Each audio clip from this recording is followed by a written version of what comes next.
Donc, ça l'a dit, Max, on a quand même, on a trois segments au niveau des fessiers. On a les grands fessiers, qui va être celui qu'on va parler le plus puis qui est le plus important. Ouais. On a le moyen fessier. On a le petit fessier qui est un muscle vraiment plus profond que les gens le pensent. Donc, ouais, le grand fessier, sollicité pendant beaucoup, beaucoup de mouvements de notre bas de corps, pendant toutes nos variations de squat et leg press, surtout pour encore une fois un système un petit peu plus sumo. Donc, on a plus d'abduction, qu'on éloigne la jambe de notre corps et de la rotation externe. Donc, on place le pied en diagonale, l'orientation de la direction des orteils va venir chercher beaucoup plus le grand fessier. Donc, pour moi, mes top 3 exercices, il faut dire encore un bémol, c'est le genre de choses avec la clientèle j'ai pas de clients qui veulent prioriser nécessairement les fessiers, mais c'est parce que son travail est vraiment beau, puis on le dit d'expérience. La plupart des gens qui veulent vraiment prioriser les fesses, ils vont avoir des hommes, mais souvent c'est plus les femmes. Puis la réalité, c'est que j'avais demandé à quoi au total sur 5 clientes, je leur avais demandé une question étrange. J'ai dit est-ce que vous priorisez plus développer vos cuisses ou vos fesses? Les 5 m'ont dit les fesses. Donc ça, clairement, il n'y avait pas de biais ou rien, c'était vraiment qu'est-ce qu'ils préféraient. Puis la raison pour ça, je sais pas. Y a-t-il le marketing, les médias, les réseaux sociaux de nos jours, je ne le sais pas, mais clairement, c'est une requête très importante au niveau des dames. Mm-hmm. Encore plus maintenant pour la saison de plage, n'est-ce pas, le bikini season, on est quoi? On est juillet, ben, on est dedans. Des clients qui arrivent 3 semaines à l'avant. Je voyage dans 3 semaines, là, je vais avoir. Je veux perdre le gras que j'ai dans le ventre puis je veux grossir mes fesses. Là. Ouais, tonifier les abdos et développer les fesses, exact. Fait que là, cela dit, tout le monde, on le sait là que les exercices vraiment unilatérales vont être très intéressants pour venir chercher énormément de fesses. C'est juste comme ça que c'est. Donc, un exercice max qu'on adore, c'est un reverse lunge.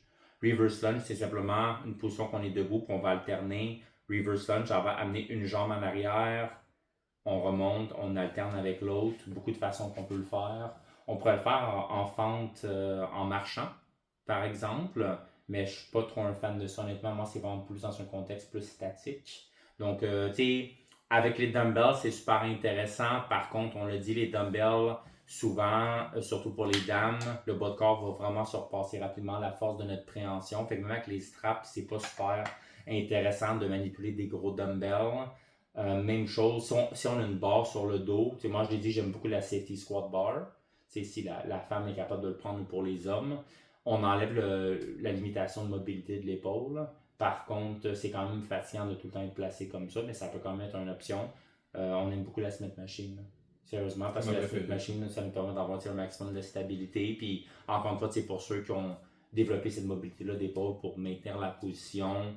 Ça nous permet vraiment, c'est ça, de vraiment se concentrer sur le mouvement. Fait écœurant, honnêtement, reverse lunge. C'est l'exercice personnellement. Bien que c'est pas mon dada pour remuser mes fessiers, c'est l'exercice de loin qui me donne plus de courbature. Puis comme on a dit, les courbatures sont pas un prérequis, vraiment pas, mais sont un signe vraiment de stimulation dans le contenu musculaire qu'on veut cibler. Donc j'adore ça, le reverse lunge à la Smith Machine. Deuxièmement, le hip thrust, quelque chose que je trouve qui est vraiment intéressant. Débattablement l'exercice le plus populaire. Ouais. Surtout, on pense que. Pour les fesses, ouais. On pense qu'il est un. En tout cas, moi, je me permets de dire pour moi, je pense qu'il est un petit peu surcoté. Je pense qu'il y a des meilleurs choix, surtout pour ceux qui veulent capoter à le faire avec la barbell, donc la barre olympique. Souvent, nous, dans le gym que je travaillais, là, toutes les barres olympiques étaient prises, les boîtes pliométriques et les bancs, par beaucoup de personnes qui faisaient les hip thrusts. En plus que tu développer les fesses, chez les hommes, ça devient un petit peu plus populaire que dans le temps. Puis c'est surtout qu'à la barbell, tu peux mettre beaucoup les hip thrusts à la barbell, là, avec le dos à côté sur un banc, tu peux mettre tellement de plates là-dessus. Même des filles là, qui commencent l'entraînement, là, j'en ai vu là, qui ont rappé des 3 plates là, sur une barbell là, facilement, même jusqu'à 4 plates sur des hip thrusts, là, parce qu'il n'y a pas assez d'amplitude de mouvement sur cette variation-là. Puis c'est le muscle le plus puissant du corps que tu utilises. Vraiment, mais tu sais, même chose, il y a un attachement émotionnel. Puis moi, je remarque qu'elles sont beaucoup la technique de beaucoup de ces titres-là en tant que tel. Souvent, par expérience, par observation, la plupart des filles qui chargeaient 300-400 livres et plus sur une barre olympique, leur développement de fessier n'était pas vraiment développé en conséquence. Je pense qu'il y avait un petit peu d'ego. Je pense que le hip thrust, c'est comme le bench press. Des hommes pour les femmes, il y a un attachement émotionnel puis un petit peu d'ego avec ça malheureusement. Puis ça évidemment, ça les expose à un risque de blessure. Puis, je sais pas toi, Max, mais le setup de mettre 8 plates, 4 C'est par long. côté, c'est long, c'est fatigant. Tu monopolises beaucoup d'équipements, donc c'est pour ça que j'aime beaucoup mieux la machine. La machine à fessier, donc la machine à thrust, même chose, beaucoup plus stable. Il y a même une ceinture, justement, souvent pour avoir le maximum de stabilité. Puis on peut vraiment se concentrer purement sur la surcharge. Donc, pour les gyms qui ont accès à ça, c'est super. C'est quelque chose que moi, j'aime beaucoup plus. Et finalement, pour le dernier, ben c'est ça. On a beaucoup de choix, on a beaucoup d'options. Pour moi, personnellement, moi, j'aurais tendance, honnêtement, à aller. J'irais avec le back extension à 45 degrés, personnellement. Ah ouais, je Le, m'attendais pas à ça. ouais, le back extension à 45 degrés, je l'aime beaucoup, encore une fois, pour vraiment mettre Moi l'accent aussi. sur les fessiers. On peut venir chercher en plus des ischios, c'est un beau bonus, mais je pense pour ces 3 exercices-là, ça serait celui que je souhaite pour finir le workout si j'aurais le choix avec les 3. Même chose, modulable en termes de nombre de reps, dépendamment si on veut plus prioriser les ischios, les fessiers, c'est quelque chose que j'aime beaucoup. Puis même chose pour ceux qui se limitent à du bodyweight, vous allez voir rapidement, surtout si vous posez les fessiers, ils vont se développer rapidement. Ça va être important de charger. Puis quand je dis charger, je me répète, c'est pas juste une plate de 10, 25 ou 35, 45 livres, ça va être prendre une charge par exemple, que vous allez pouvoir mettre dans vos mains. Ou par exemple derrière la tête, un peu comme les haltérophiles, mais je pense que le plus pratico-pratique, ça serait soit une barre olympique ou peut-être même une easy bar. Ça prend un petit peu moins de place, puis mettre des straps. Avec une prise un petit peu plus wide, ça va être une bonne façon de surcharger ce mouvement-là. Fait que pour moi, personnellement, ça serait sur mon top 3. J'aime ça. Back extension, c'est un de mes exercices préférés pour la chaîne postérieure. Tu sais. Puis, mettons, pour faire les fesses, j'aime beaucoup le faire, mais avec le haut du dos courbé, un peu. Mais, ouais, ça entraîne encore mieux les fessiers de ce que j'ai expérimenté avec ça. Mais je le mettrais pas dans mon top 3. Mais mes 2 premiers exercices auraient pu être les mêmes que toi. Pour vrai, j'ai aussi le reverse lunge à la Smith Machine, qui pour moi est un exercice excellent pour les fessiers. Puis, j'aurais pu mettre le hip thrust aussi à la machine. Je trouve que c'est un des meilleurs exercices pour les fessiers. Mais, mettons, pour dire différent de toi, je pourrais dire qu'en égalité avec le hip thrust à la machine, je mettrais un leg press à une jambe. Puis quand je fais à une jambe, ben, je ne vais pas mettre ma jambe au milieu de la plateforme pour qu'il arrive au milieu de mon torseau quand je descends. Je vais le mettre un petit peu plus sur le côté pour que mon genou arrive à l'extérieur de mon corps sur le côté. Fait plus d'abduction. Plus d'abduction. Ouais. Puis il va y avoir un peu plus d'amplitude de mouvement aussi. Puis ça va être un petit peu moins de quads, puis un petit peu plus de fessiers dans cette variation-là. Ça va être un petit peu plus difficile aussi. Vous allez pouvoir mettre probablement un peu moins de poids, d'après moi, que si vous mettez le pied au milieu de la plateforme. Mais vous allez voir que quand vous allez descendre vraiment dans le bas, là, ça fait vraiment vous allez sentir votre fessier travailler là, dans cette position-là. Tu fais de la rotation externe, Max, avec ton pied Non. Quand je fais un pied à la fois, là, puis que je le mets sur le côté, là, je le mets droit quand même. Okay. Puis, c'est ça. Fait que ce serait ça comme deuxième exercice. Puis le troisième exercice, je mettrais la machine abduction. Où est-ce qu'on va être assis droit, puis avec le stack devant nous, là, qu'on choisit le poids qu'on met, les pads sur le côté des genoux, qu'on va pousser vers l'extérieur, c'est ça l'abduction. Puis, on peut garder le dos droit. Souvent, ça va être un banc, souvent que je sais pas pourquoi, mais ils mettent décliné vers l'arrière. Mais je trouve une meilleure variation de faire cet exercice-là, c'est de peut-être se pencher en s'accotant un peu sur la machine, en tenant notre haut de corps comme ça, puis se pencher un petit peu vers l'avant pour avoir un meilleur étirement quand nos genoux se ramènent vers l'avant.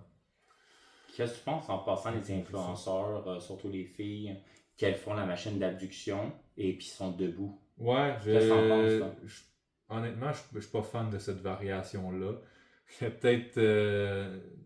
y a peut-être une raison dans ça qui veulent attirer l'attention, peut-être aussi, là, je sais pas. Je l'ai pas essayé, ou qui voient d'autres filles faire ça puis qui croient que, ben, tu sais, je vais l'essayer aussi.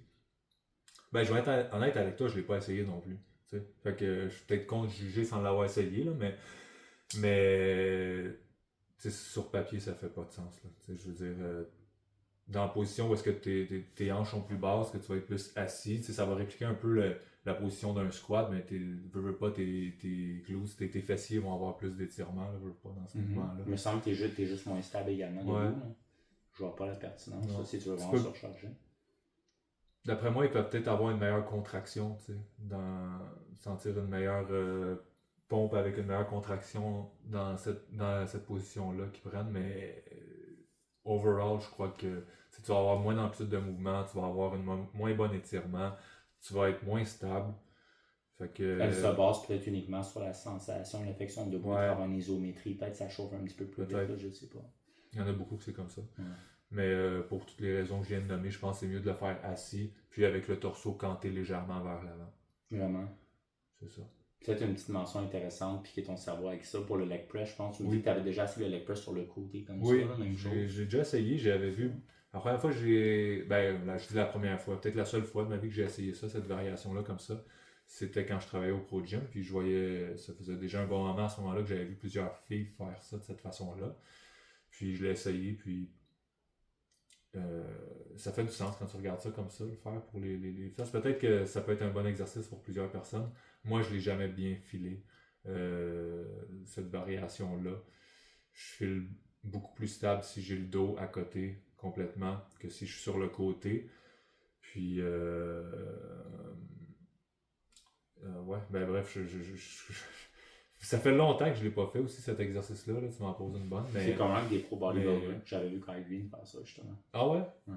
Ouais, faudrait que je le réessaye. Honnêtement, là, tu sais, là, je dis ça, puis ça fait comme. Ça va faire presque 10 ans, là, la dernière fois que je l'ai fait. Mais regarde, même chose, ouais. chose avec le reverse hack squat. Les gens se mettent en opposé au hack squat avec les pieds en haut pour venir chercher plus de fesses. Ça, je l'ai jamais essayé, mais c'est quelque chose que je voyais beaucoup.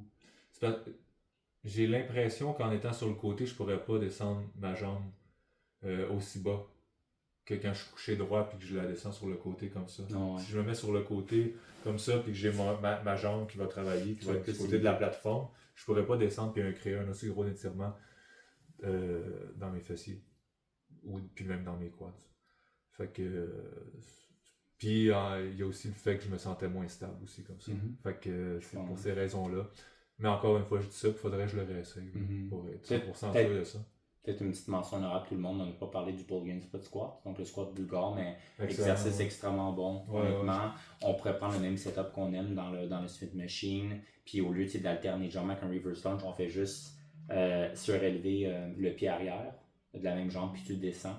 Donc ça, écœurant pour les fessiers, même chose, mais pour les raisons de préférence personnelle, là, je trouve que des fois, la nature un petit peu plus instable n'est pas tout le temps intéressante, honnêtement. Puis t'es parlant de la mobilité de hanche, t'es personne.